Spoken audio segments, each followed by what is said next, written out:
there was an assurance given to the princely states, as a result of which, and according to the petitioner, in lieu of which, they chose to join the Union of India. And therefore, Article 370 is the result of that promise, which the Dominion of India then, and subsequently Union of India, and therefore 370 is to be treated as permanent. So there were two constitutional provisions, namely Article 291 and 362, which provided for the privy purses. But the central government exercised the powers under Article 366 and deleted the term princely states and construed that since princely states no longer exist, there is no question of privy purses or other privileges. The definition was princes. The lordships are not required to go into that question right now. This honorable court allowed that petition that so long as these two provisions remain on the constitution, you cannot take away the privy purses by merely changing Article 366, which is the definition clause. Their contention is that this is what has been done by altering Article 367. Yes. In our case, they are trying to bring our case on parity with the privy purses case also, 1. Yes, but their main plank of the contention is that this was 370 was in lieu of our exceeding, right, and therefore you could not have done it. But after the judgment in Madhavrao Scindia, the government repealed that is a constitutional amendment. Constitutional amendment under 360, correct. But will we not also have to look at the original Madhavrao Scindia? It is discussed here. Okay. It is discussed here and distinguished. Because Madhavrao Scindia places limitations on the power of the union government to use the route of an interpretation or definition provision to abrogate substantive constitutional rights. That is absolutely a correct legal position, but for 370, which provides that you can use this. That's the distinction you're making. That's the distinction, but there is one more distinction. But you'll have to then deal with the point as to why was it necessary to take recourse to 367 then? When I come to 370 the interpretation, I'll deal with that. But here, in substance, if I were to summarize the ratio of this judgment in one line, the court said that any change in the constitution which brings everyone at par can never be faulted with. Princely states, after formation of the Constitution of India, lost their special status, and the word fraternity used in the preamble has to be given some meaning, and this has the impact of bringing all citizens at par. There's a little bit of a background about Kurundwad state. Oh. Kurundwad is a very small town, very close to Sangli. And Kurundwad is on the banks of the river Krishna. And there's a very famous, there's a place of pilgrimage called Narsobachiwadi, where lots of pilgrims come from across the country. And once in a year, the Krishna will rise and sweep the whole town clean, Because the town clean. And because the Krishna is and the lands are extremely fertile because of the Krishna river. Maybe that may be the reason why the human habitation must have established there near the sources of water and all earlier civilizations are on the bank of the river. But here kindly bear one factor in mind. 370 sub-article 3 has an inbuilt extinguishing provision. 370 sub-article 3 is a provision whereby 370 can be extinguished. That's the distinction. But I'm on a little wider argument made by the other side. These articles even remotely did not suggest that they are temporary. As against 370, which by its very definition says and it's temporary. And I will also be able to attempt to demonstrate that it could never have been but for temporary. Such a drastic provision, the visionary fathers and mothers of the Constitution would never have kept it permanent. Where two organs can change the Constitution the way they like. But that's a separate argument. So what was done was by a constitutional order, which is unheard of, except in 370, the Honorable President virtually declared two provisions to be nullity.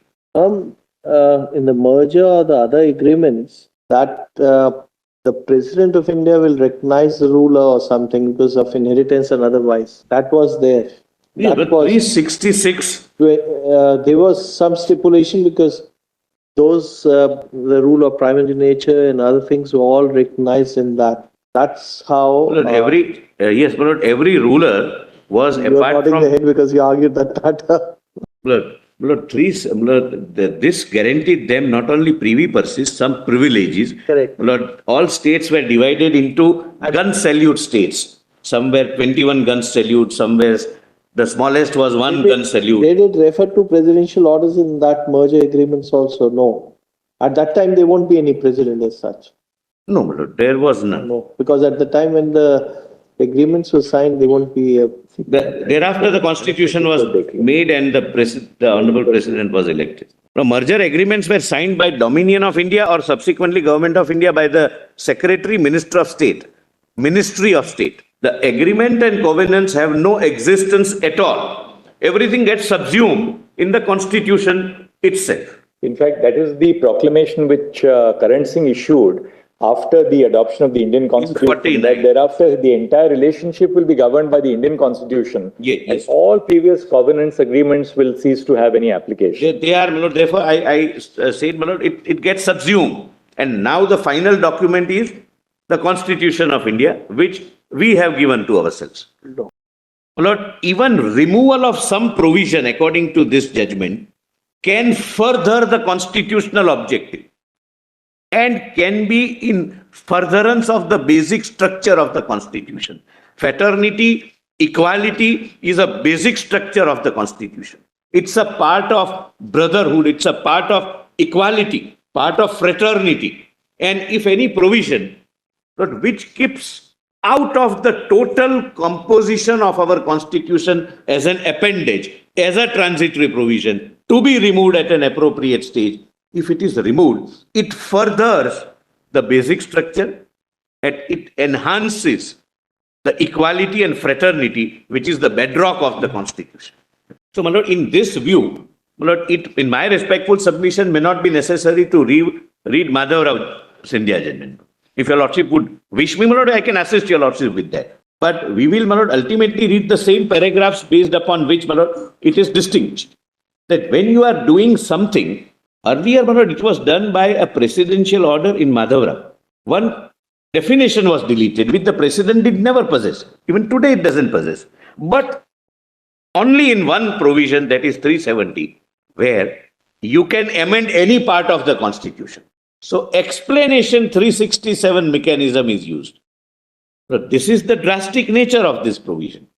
371 permits two organs, the government of the president, my lord, president would mean act and advise, my lord, aid and advise, and the government of the state, again, aid and advise.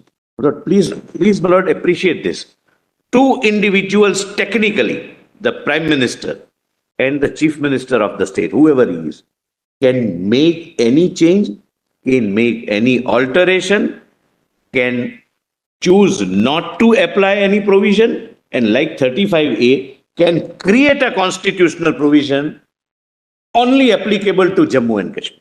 That provision is exercised now as a last exercise to ensure that it never happens. 367 explanation is added. I'll come to that. But ultimately, it turned that without deleting Article 291 and 362, whether presidential order can be used, by deleting the definition only. That was the discussion, which is distinguished, my lord, in this judgment. Now, my lord, with your lordship's permission, my lord, I may go to...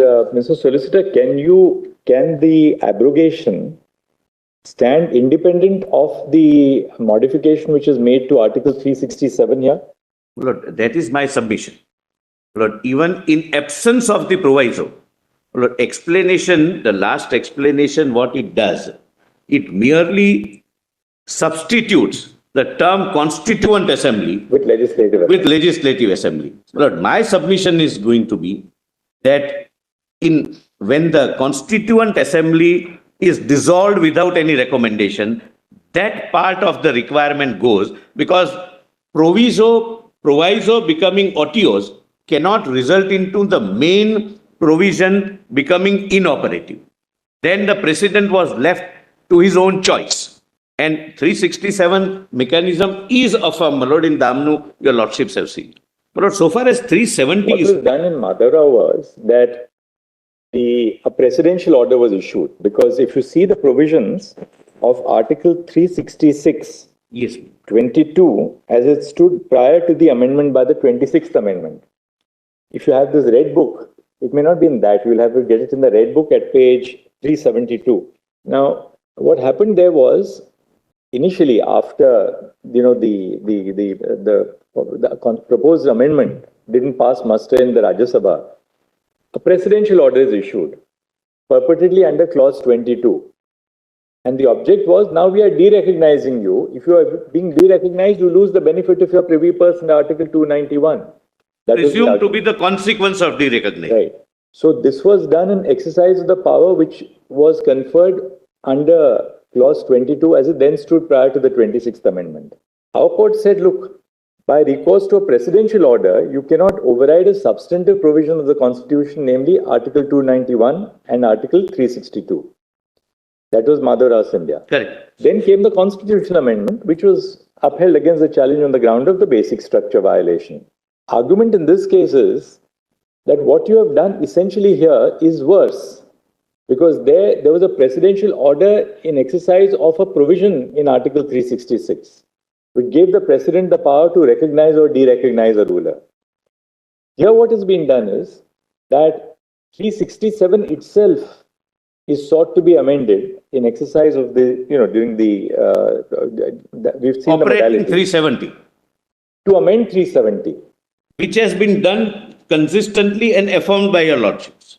The distinction is twofold distinction. A, 370 is the only article, was the only article which permitted the president to change any other article.